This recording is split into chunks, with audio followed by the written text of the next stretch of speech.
Audio Jungle. Hello YouTube, and welcome to another Virtual Worlds tutorial.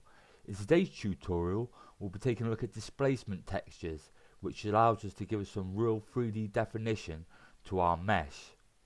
Now what I will mention is if you've got a simple cube, it's not going to have too many vertices and triangles, and for this to work effectively you're going to need to have a mesh with about at least between 55,000 plus triangles, vertices.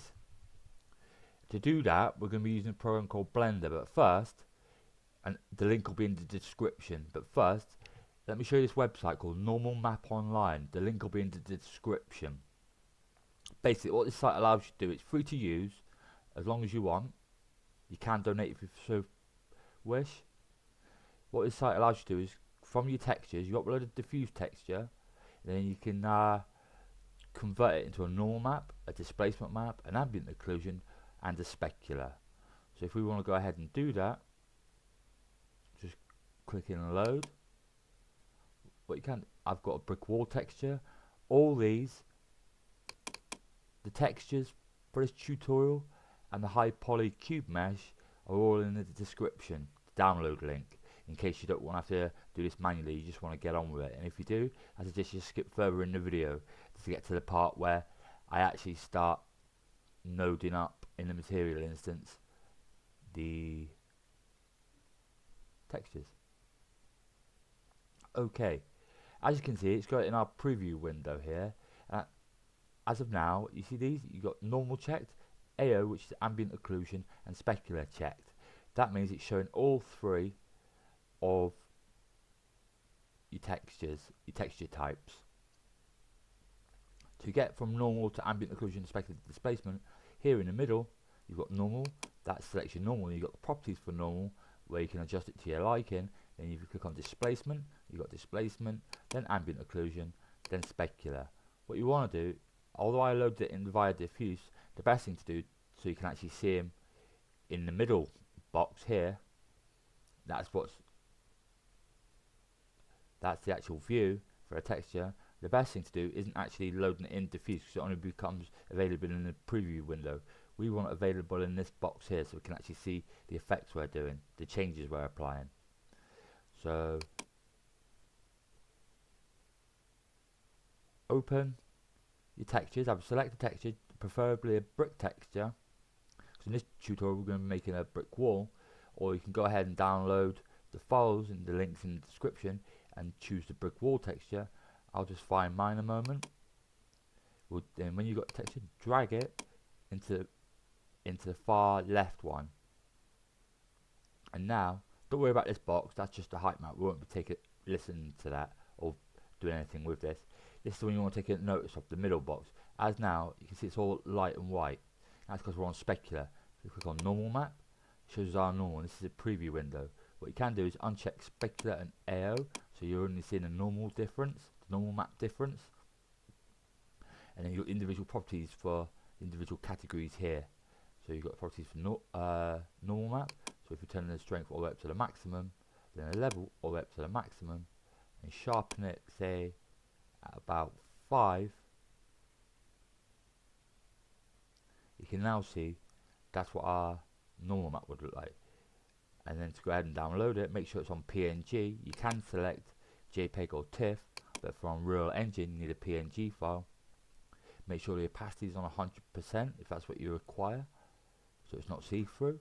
Click on download, and as you can see, give it a second, it's downloading and it's called normal map. Then if you want to download say displacement, ambient occlusion, or specular, click on a corresponding categories. We'll try for ambient occlusion, we'll click on that, we'll adjust the properties, there you go.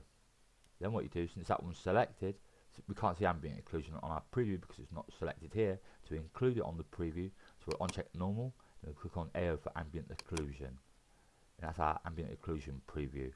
And to download it, make sure it's selected here on the category you want, ambient occlusion, and click download, give it a second, and it downloads, and it's called ambient occlusion map. They're all named corresponding to their texture type. And then if you want displacement or specular, click on displacement and then uncheck that and click on displacement. It's already checked. I reckon a good displacement is about 0.325, and then just the contrast, so it not so it's so bright. You probably want to give it definition, because it starts off about like this, a bit blurred and greyed and a bit washed out. You want to move it up, the contrast, till you get to something that gives it real definition, but not too light, not too bright. We'll have a good one for ambient occlusion here. Sorry, for displacement it's 0.25. Just key it in with your number pad, and there you go. You can download that. Like I said, all these textures, the displacement, normal, ambient occlusion, and specular, although we won't be using the specular, are available in the download file, and then the links in the description in case you don't want to bother going through all this. I provide the files. It's in the description, the link. Okay, we can move on from there now. Once you've got all your files, your ambient occlusion, your normal map, and your displacement, go ahead and open up Unreal. But if you've downloaded the files, mine's been downloaded to my desktop. It's a zip file, although WinRAR's picked it up as a WinRAR file, but it's actually a .zip, so any compression utility file should open it. And since I've got WinRAR, that's how I extract it. Just right click and click extract to displacement PBR texture assets. Give it a second. It's about just under 32 megabytes to download, and drag your new folder, the displacement assets, and put it somewhere in your content browser. Let it import. Make sure it's all checked like this. You want combine meshes on, and then you want import materials and textures.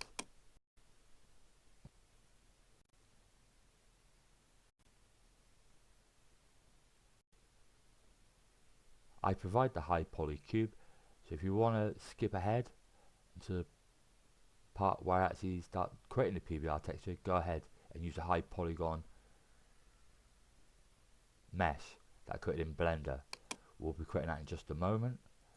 The high polygon mesh from scratch, because if you've got a simple cube or a simple mesh, you're not going to have really enough vertices and triangles for the PBR texture when it's set up to properly draw across the surface, allowing for 3D definition to actually jump out of the texture, sort of thing. Okay, so now what you want to do is go to your geometry, get a box. Before you get a box, click the texture you want. We want brick 1 diffuse, then drag the box out.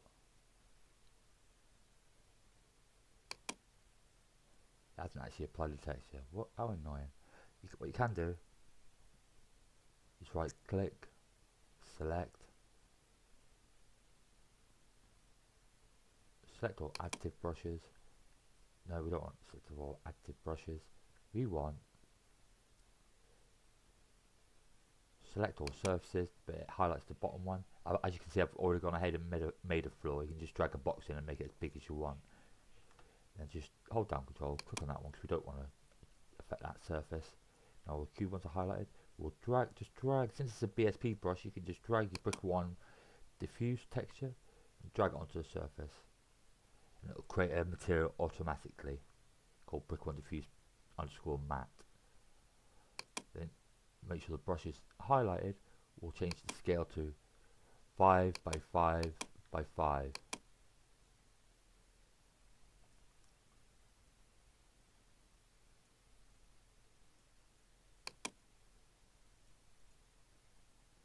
So what we're going to do, we'll probably put the Z value on 3 and the rest on, say, 7 and 7.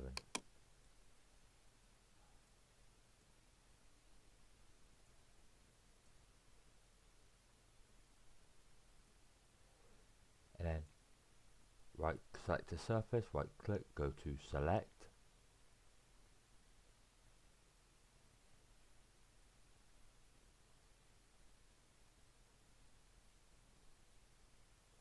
then choose select all surface. No, go to the bottom where it says materials, and then select the one that says select all with same material.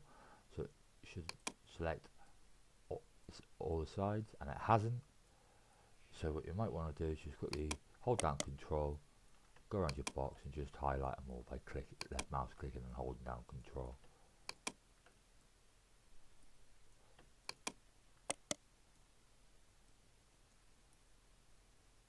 And drag your brick one diffuse texture back onto it.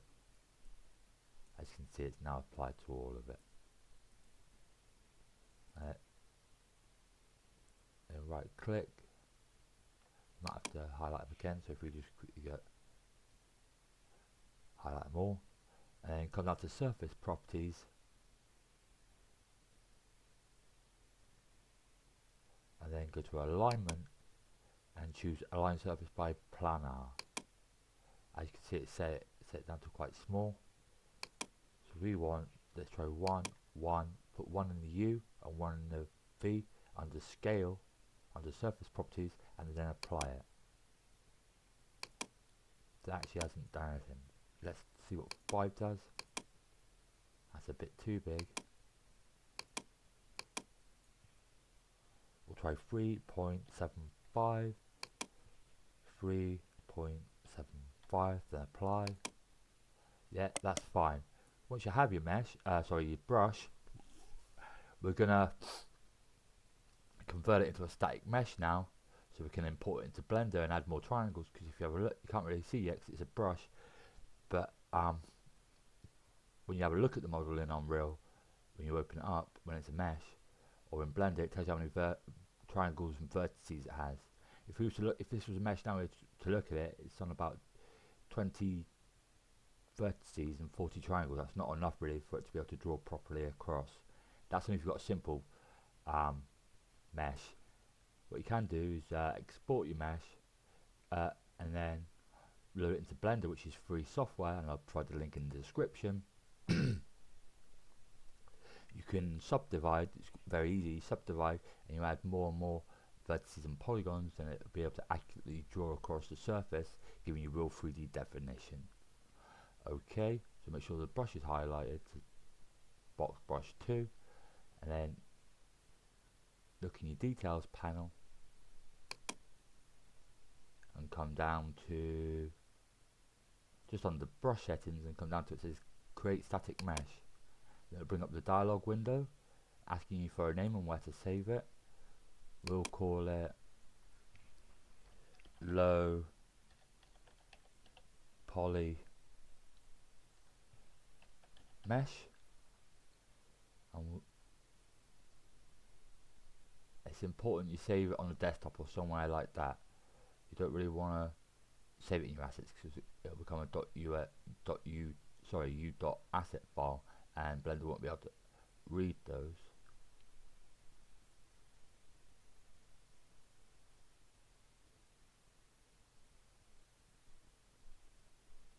If I can just, you create a static mesh and then you put it in one of your folders. So we'll choose UE4 tutorial assets in the PBR tutorial.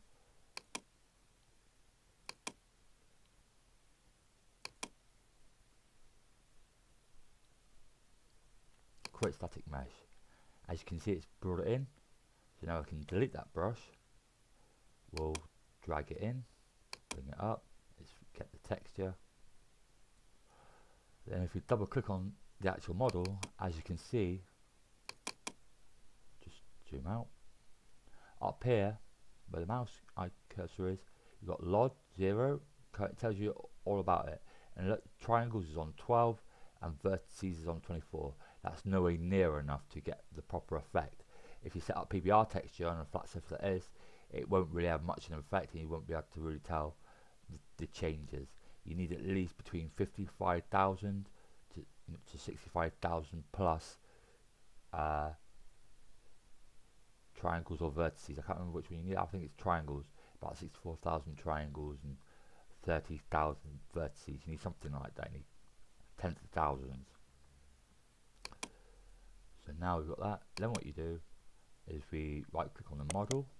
This is getting it ready for Blender to add more surfaces, more vertices and triangles.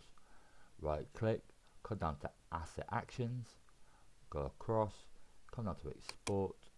As you can see, it's got a name and it's going to export as an FBX file. That's perfect because Blender recognizes FBX models.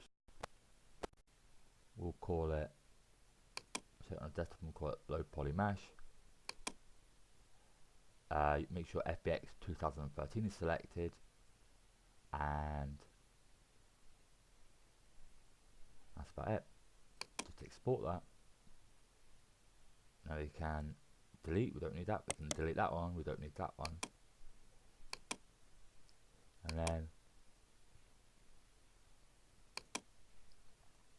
open Blender, go ahead and download it. There's links in the description, it's free to use and free to download.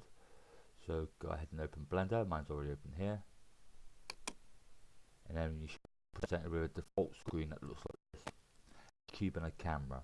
We don't need the cube, so make sure it's clicked, click it, press delete. The little drop down dialog window will come up asking you if you want to delete it, you click delete.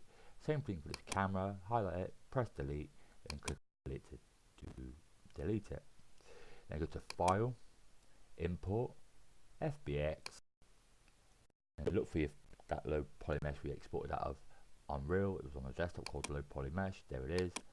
Double click on it, and there you go. There it is. Don't worry if it's showing a texture.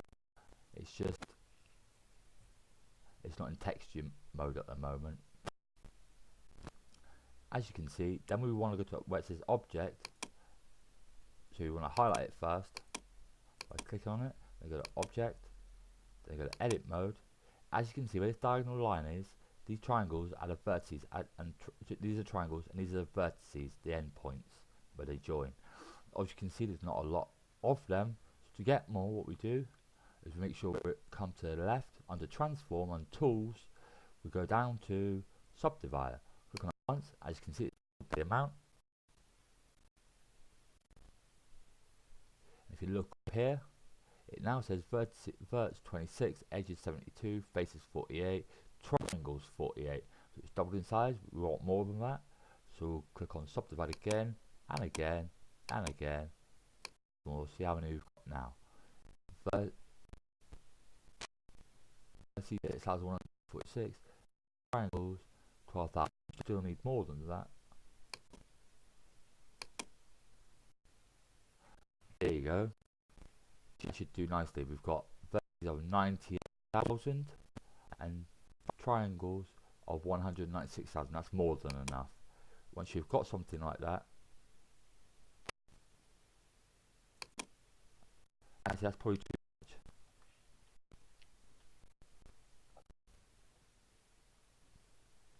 much. Now we've got vertices 24,500 and whatever. Then you've got triangles 49,000. That's pretty good. We can do something with that. That's probably where you want it. About 50,000 to 75,000 triangles and between 20 to about 30,000 vertices. Then go ahead and click File. We're going to export it now. Go down to Export. Make sure it's an FBX file because that's what Unreal understands. And then choose a save location. We'll give it a desktop and we'll give it a name. Now we'll call it, instead of low poly mesh, we'll call it high underscore poly underscore mesh, and save it to the desktop. Then go ahead and click export. We can now close Blender down because we don't need it. And wherever your file is, go to there, drag it, and bring it into your folder content browser in Unreal. And then you want to make sure you've got combine meshes highlighted, convert scene, front force x-axis, and then make sure if you want the texture on it, make sure you've got import materials and import textures. Click apply. Takes a little while because it's a high poly mesh. As you can see, we've now got high poly mesh. We drag that in. If we open it up, we can see it's taking effect. If we scroll up and see it, there's no real change yet. It's just added more vertices and triangles. But now you can see, before it said 24 and 12, we've now got 49,152 triangles and 25,350 vertices. That's about right. You can go for a little bit more if you want, but I wouldn't go too much less. We'll save that. Now what you're going to want to do, now we can start making the PBR texture with the textures we created from our diffuse texture on with the normal Map Online app. But if you've downloaded the files, link in the description, this is now where we apply the PBR. We've got to set it up first. So what you want to do is right click, we want to create a new material instance, sorry, just material, go up here and click on material, give it a name, we'll call it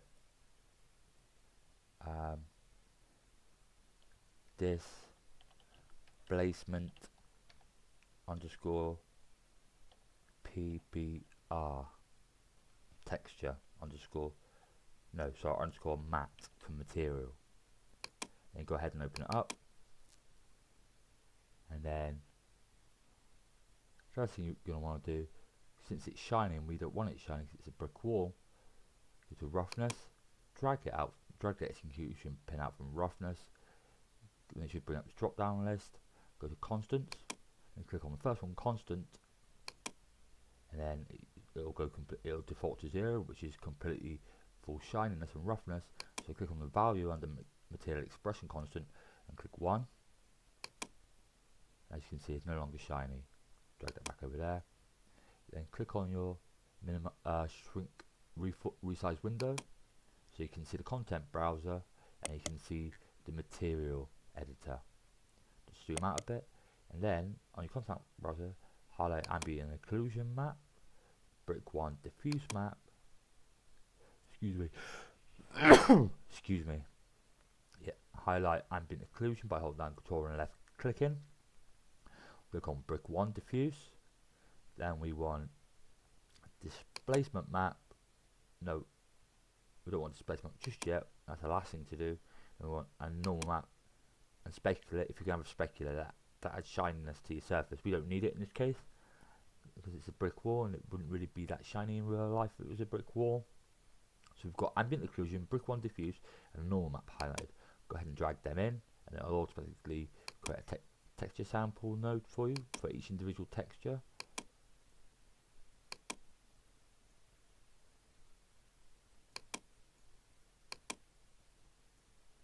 And then what you can do, go back to the material editor, hook up if you're not sure what the names are, you can check the names by clicking on the node, and then down by texture it tells you the name. It's brick 1 diffuse. So take your diffuse pin, your top pin to the right, take this pin from your diffuse texture and plug it into base color. Then take the top, your execution pin on, the same execution pin on this sample node on your normal map, and plug it into normal. And this one is the ambient occlusion map. So take the execution pin, the top one to the left, right, sorry, drag out the execution pin and plug it into ambient occlusion. No real change yet. Then what you do, resize your window so you get your content browser. Just a bit quicker if you do it this way, so you don't have to right click and keep selecting texture samples. It will automatically create your texture sample node if you drag them in from content browser. It's just quicker. And then we want to right click in material editor, so right click and type in 2D. 2D will come up and it will bring down the drop down list. The node we want is under parameters, and it's called texture sample parameters 2D. Click on that, we'll give it a name, displacement. We'll just put it under here, then we'll just drag that out over there, and then it's currently selected the ambient occlusion map. So what we want to do is make sure your new displacement node is selected. Click on displacement map, then open back up the material editor. Now make sure displacement is highlighted and come down to where it says texture, and you see this arrow here, that'll drop in whatever, that'll apply the texture because it's selected in the content browser. Whatever selected in your content browser, this will apply it. So we click on the arrow, and as you can see, now it says displacement map. we have our displacement. We're still not done though. What you want to do is next drag out from the top right execution pin under the displacement node, drag it out and type in multiply.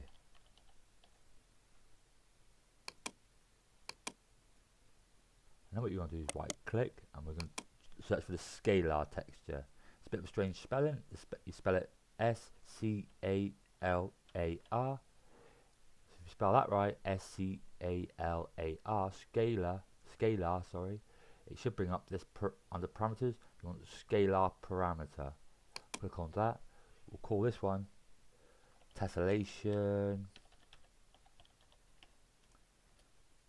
strength. Press return. Then we'll make sure it's that the tessellation strength is selected. What we've just done. Then press Ctrl and W to duplicate it, and then make sure the new one's selected. And when it says tessellation strength, just change the strength part to amount. So it now says tessellation amount. You can go ahead and drag tessellation amount up here. Then we'll connect this pin to tessellation multiplier. And make sure the tessellation amount is still selected. We'll set the default value of 0.75. That might be too big. Leave it on that. And then make sure tessellation strength is selected, and we'll put that on 0.75. Then drag the execution pin from tessellation strength up into the pin B on the first multiply. Click on that, leave it, plug it in there, sorry. Then drag out from the multiply. What we want now is another multiply. Type in multiply, another node, and then break the link by holding Control and clicking on the link, the line, then plug it into the bottom one in B. And then from A, drag out and type in vertex. Just type in vertex, and then the one you want is under coordinates vertex normal WS, not the one under vectors called vertex normal WS. The one you want is under coordinates called vertex normal WS. Click on that. Now that's fine. Drag out from this multiply pin. We want another multiply, the last one.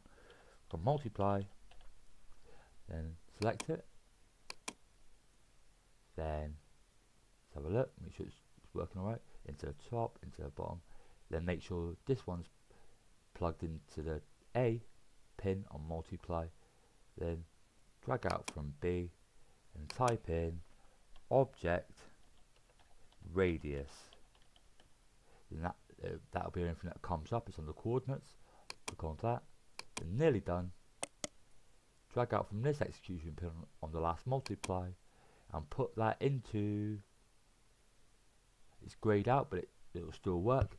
Put it into just above tessellation multiplier. For tessellation amount, we want to put it into world displacement.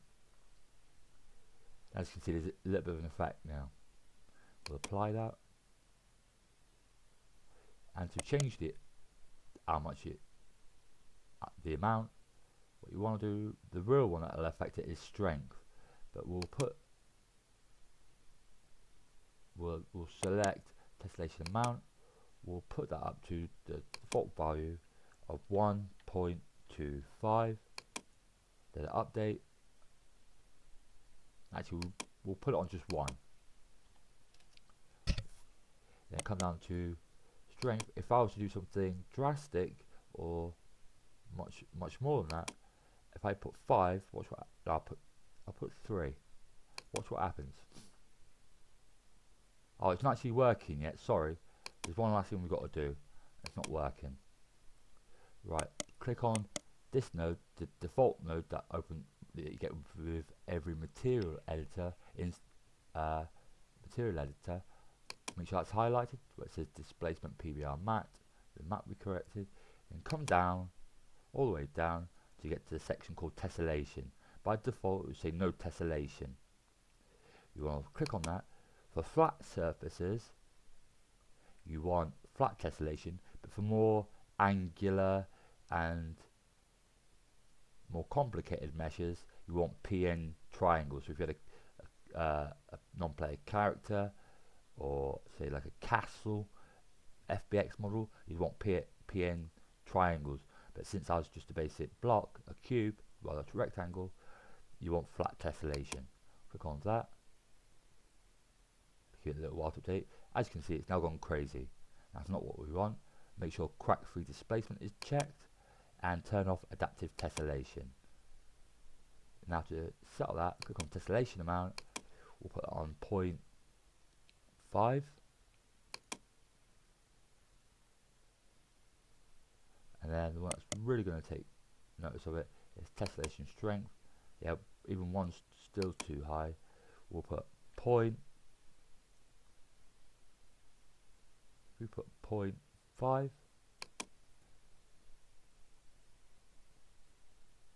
That's still way too much.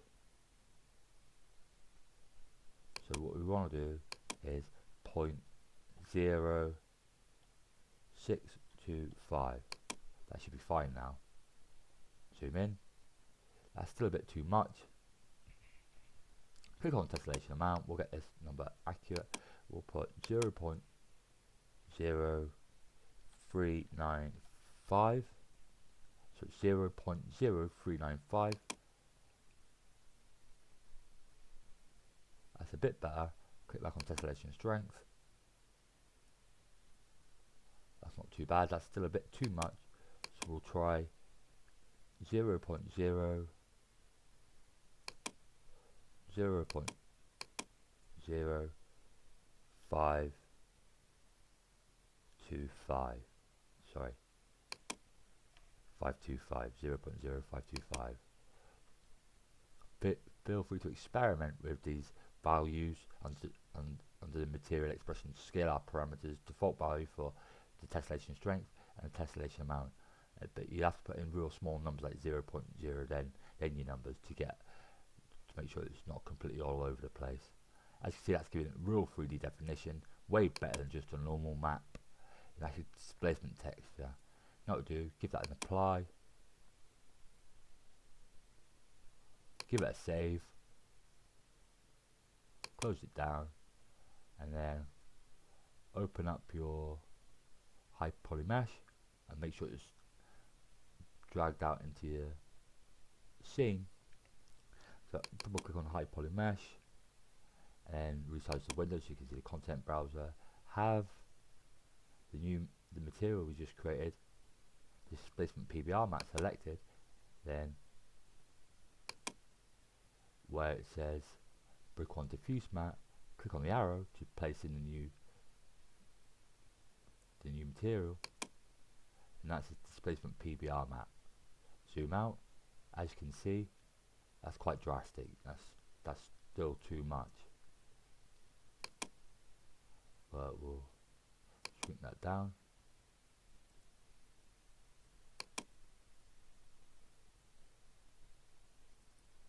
The trick is just to keep playing with it until it looks right. So we'll open up displacement PBR map, resize the window and get a good look at the wall. What we want, we'll go tessellation amount. Tessellation amount is probably fine. Tessellation strength, we'll try 0.0625. Make it even smaller. No, that's probably not enough. Okay. 0.01.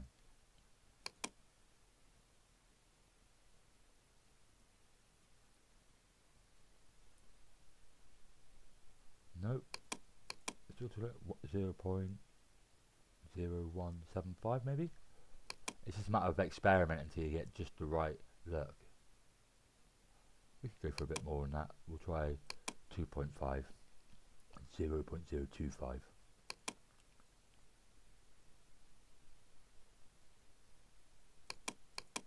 that a bit too much? 2.15.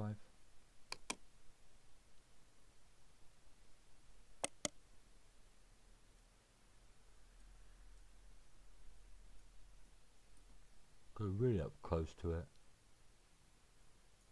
As you can see from the side, it's actually protruding now. It's giving it real definition. See that? The more in Blender, the more triangles and vertices you have, the smoother it will be. But then you've got to bear in mind the more resources it will use when you're playing your game, slowing your frame rate down if you've got loads of instances of high poly meshes. So if you have got lots of instances of high poly meshes, make sure you use volume occlusion so it doesn't render at certain distances all the objects. So it's not, it frees up a lot of resource power.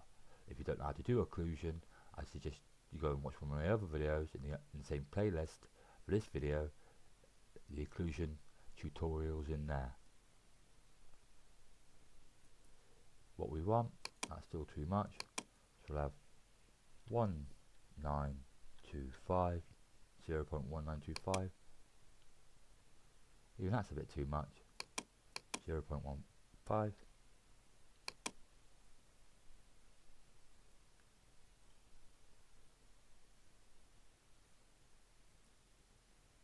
I think that's looking okay. Give it a save.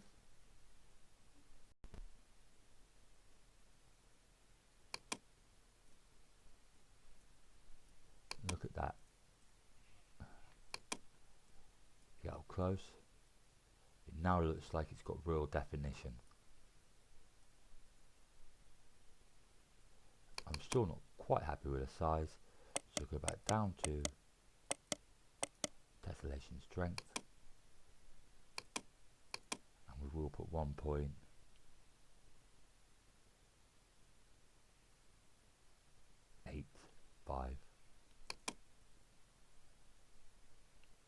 or 1.825. Sorry about this, but it takes a little while to get it right, otherwise it looks horrible, and if you don't do it right, it'll either look horrible or you won't have much of an effect. That looks pretty good. I'm going to go for, that should be the last number, that should be the number you put in for tessellation strength, 0.01975. Give that an apply. Nearly finished. That's quite good. I might just quickly change the tessellation amount to 0.435. That's perfect. Give it an apply, give it a save. And now if you play the game,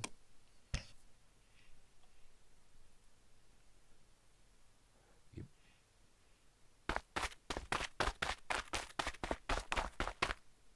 might want to adjust it some more because that's not quite right. That's still a bit too strong on the tessellation strength, but you get the idea. I won't bore you by changing those properties again. Yeah, as you can see, if you get really up close, there's no collision on it, so if you want collision, you're going to have to put a box collision on it. As you can see, it's protruding from the side based on all those vertices we had.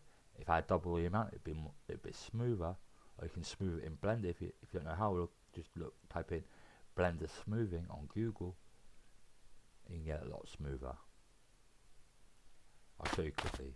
And if you look from here, get a bit closer, it now looks like it's got proper definition, doesn't it? You get up close, as you can see. But what I'm going to do, just to finish off, is try and get it perfect. So I might, bear with me a sec. Click my mouse.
They're the final numbers. That's where it looks good. Tessellation strength is now on 0.008795, and for the tessellation amount we now have it on 0.035.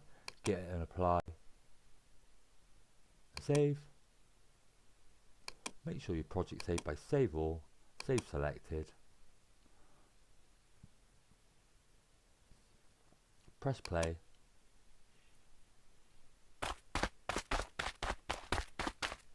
As you can see,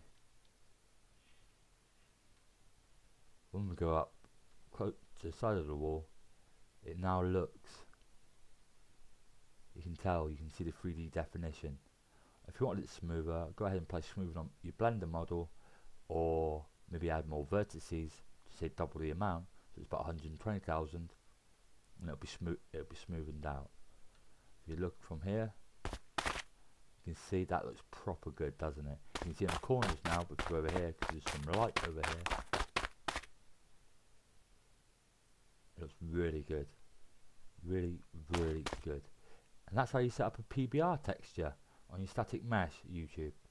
Thank you for watching. If you've liked this video or it's been useful at all, please comment, like and subscribe. Thank you very much and have a great day. Audio Jungle.